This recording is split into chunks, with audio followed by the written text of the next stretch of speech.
Quiero rogarles por favor que abramos las escrituras en el mismo pasaje que usamos o que hemos usado en esta serie que estoy tomando tiempo para hablar unos minutos acerca de los hijos. El Salmo 127, por favor, el Salmo 127, por favor.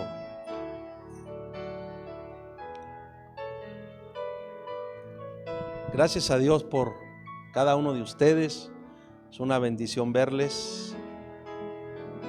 Gracias a Dios porque se toman el tiempo de estar temprano y podamos compartir juntos este tiempo. Salmo 127.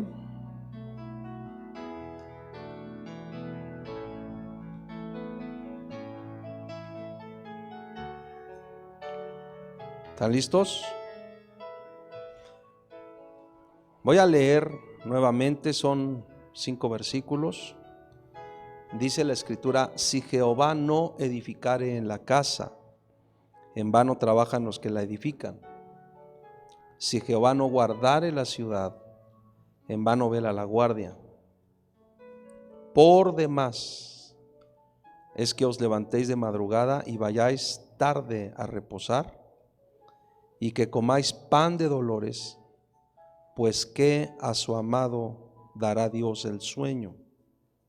Es decir, solo abro un paréntesis, es decir, nunca le vamos a encontrar realmente sentido a nada, a menos que sea Dios mismo no solo quien satisface, sino quien va mostrándonos el sentido de las cosas, porque todas las cosas tienen un sentido, todas, aún el trabajo, que para muchos a veces es una fatiga, pero aún el trabajo tiene un sentido, que no solo tiene que ver con la generación de riqueza o con dinero.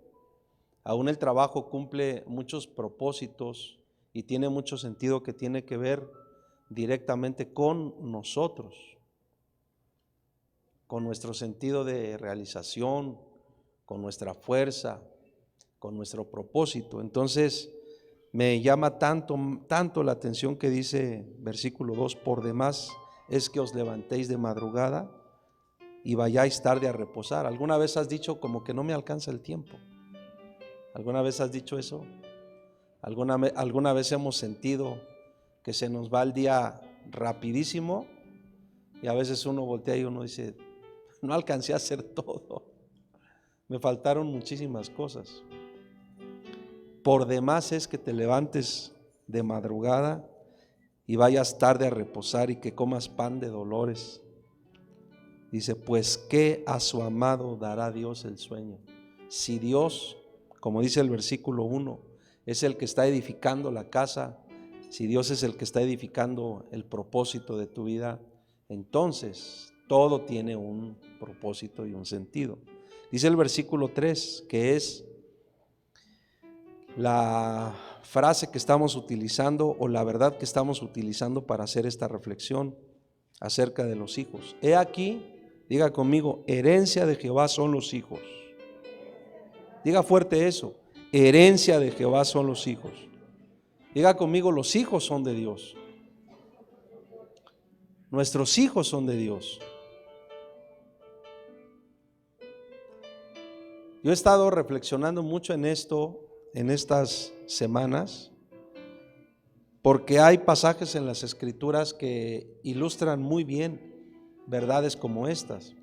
Por ejemplo, hay un pasaje, hay un relato, hay una historia que hemos escuchado, que hemos leído, me atrevo a decir cientos de veces, la sabemos.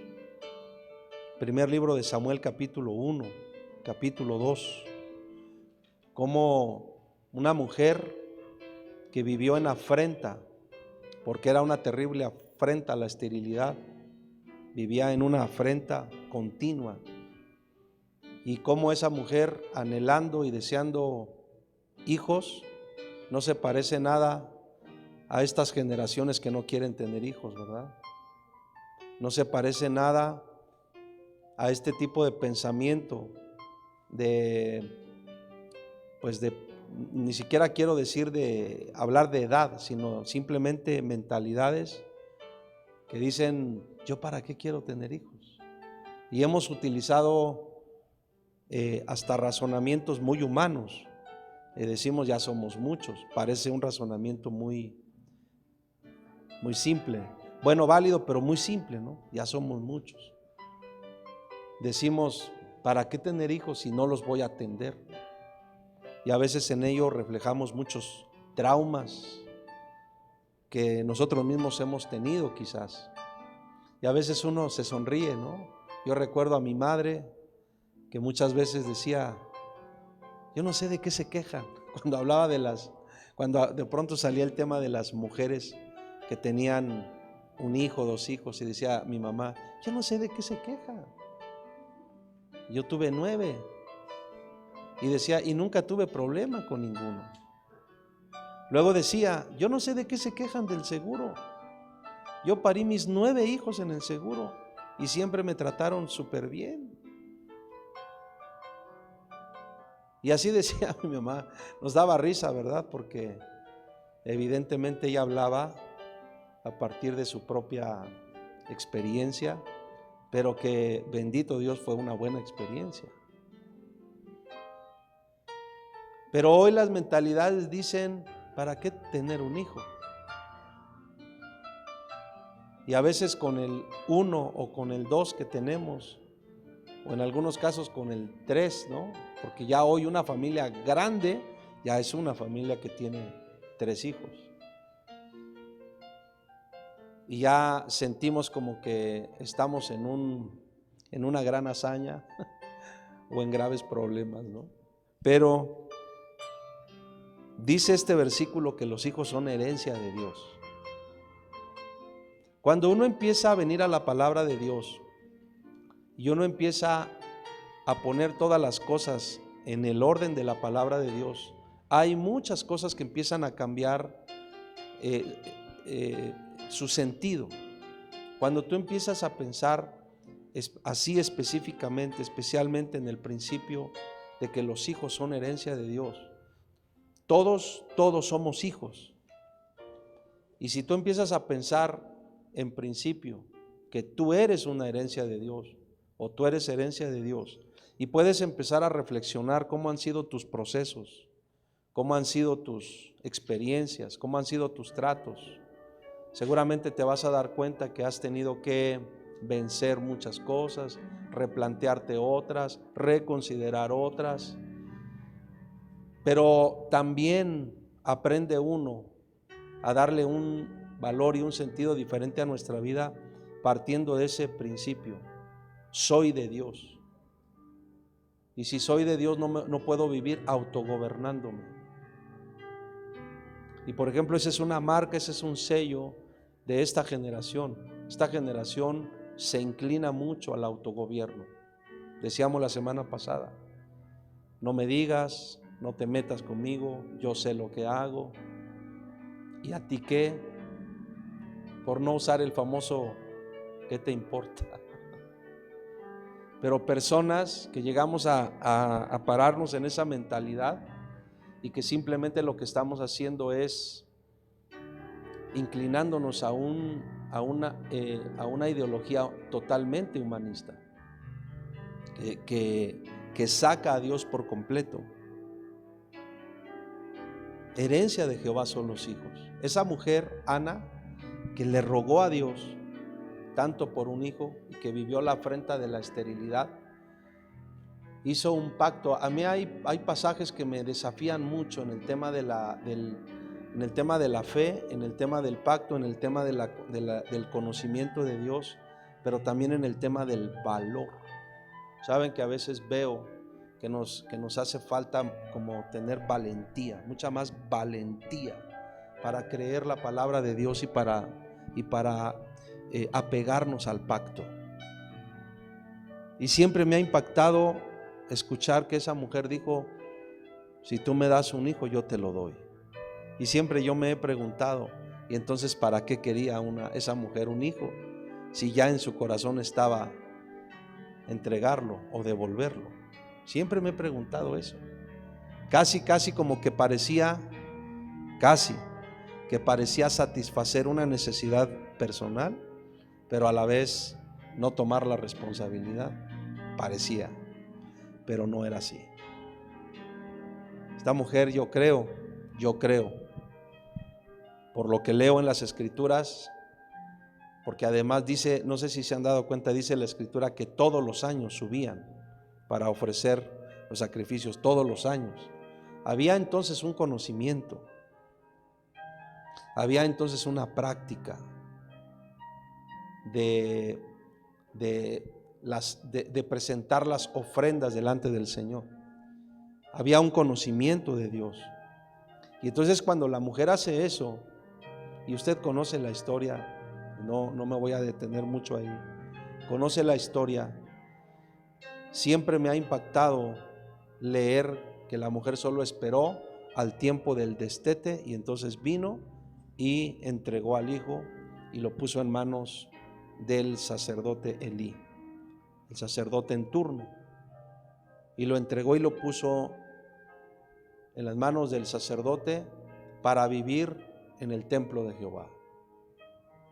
Y es impresionante leer los capítulos que siguen y saber y entender que Samuel, fíjense qué interesante, mientras los otros hijos o los hijos de Elí, dice la Escritura que menospreciaban las ofrendas. Dice la Escritura que se comportaban de una forma terrible, contaminando y menospreciando el altar. Mientras eso sucedía, Samuel empezó a crecer en un entorno, en un ambiente. Escúchenme lo que voy a decir, hermanos, porque a veces nosotros, como padres, pensamos o llegamos a pensar que no hay que crear un ambiente que parezca una exageración para nuestros hijos. Pero vean el ambiente al que fue llevado y vean el ambiente en el que fue entregado Samuel. Un ambiente en donde se ministraba, un ambiente en donde se presentaban las ofrendas, un ambiente en donde había palabra de Dios, un ambiente en donde estaba el arca del pacto, la presencia de Dios. Y allí empezó a crecer Samuel. Yo me he preguntado muchas veces, ¿cómo no iba a tener Samuel esa oportunidad de escuchar la voz de Dios? Lo cual llegó llamándole Samuel, Samuel, si estaba en ese ambiente. Si él había empezado a crecer o empezó a crecer y a desarrollarse desde temprana edad en ese ambiente. Por eso cuando yo veo a los hijos así pequeños, yo pienso muchas veces cómo los padres batallamos porque los vemos a los hijos y estas generaciones, no sé si decir modernas, como que queremos suavizar tanto todo a nuestros hijos, que ya no queremos hacerles sentir como que están presionados. Ya no queremos presionarles en nada. Y yo recuerdo cómo en algunos momentos, aquí hay algunos de ustedes que seguramente vivieron así. Uno solamente con la mirada de los padres sabía cómo tenía que comportarse, ¿cierto? Solo con la mirada de los padres. Ya nada más volteaba uno y decía, me acaba de echar mi papá la mirada 45. Ya hasta tenía uno números, ¿no? Me echó la 45. Pero hoy nuestros hijos estamos dejando que sean absorbidos por un ambiente que no es el ambiente de la presencia de Dios, de la gloria de Dios, de la palabra, de la oración, de la intercesión, de la administración, de la adoración. No estamos dejando. Y a veces pensamos que no hay que exagerar, entonces que no hay que presionar. Pero yo leo, he estado leyendo y leyendo y leyendo este salmo en repetidas ocasiones y leo: herencia de Jehová son los hijos. Y no está diciendo solamente, esta no es una expresión que esté diciendo que es un regalo de Dios a los padres, no, es una herencia de Dios. Dios a través de los hijos, escucha lo que te voy a decir, a través de los hijos, Dios le sigue dando continuidad a su propósito en la tierra. Como dice el apóstol Byron, Biblia para comprobar. Biblia para comprobar. Cuando nace los primeros hijos en las escrituras, lo hemos hablado en varias ocasiones, hay una palabra profética, yo la veo muy fuerte, que Dios le habla a la mujer. Génesis 3:15, a la serpiente, y pondré enemistad a la serpiente, y pondré enemistad entre ti y la mujer, entre tu simiente y la simiente suya. Esta te herirá en la cabeza y tú le herirás en el calcañar. Cuando nace el primer hijo, Eva tiene tan viva esa palabra que entonces ella piensa que ahí está en su vientre, hijo, el cumplimiento de esa palabra, en su simiente, y le pone nombre al primer hijo, Caín. ¿Qué significa Caín? El nombre Caín, lo hemos hablado, significa lo tengo. Eso significa. Y entonces ese hijo con ese sentido empieza a crecer, con un sentido de suficiencia. Una parte de la razón por la cual la ofrenda de Caín no fue aceptada es porque lleva una fuerte carga de suficiencia. Yo lo puedo, yo lo tengo, yo puedo dar lo mejor. Cuando Eva se da cuenta que no era en el hijo, en ese hijo, el cumplimiento de esa palabra, y que todo estaba o todo continuaba caminando igual, entonces le nace el segundo hijo, Abel. Y ella le pone por nombre Abel a su segundo hijo. Y el nombre Abel, ¿qué significa? ¿Sí recuerdan o no recuerdan? Significa nada, significa vanidad, nada. Eso significa Abel, nada.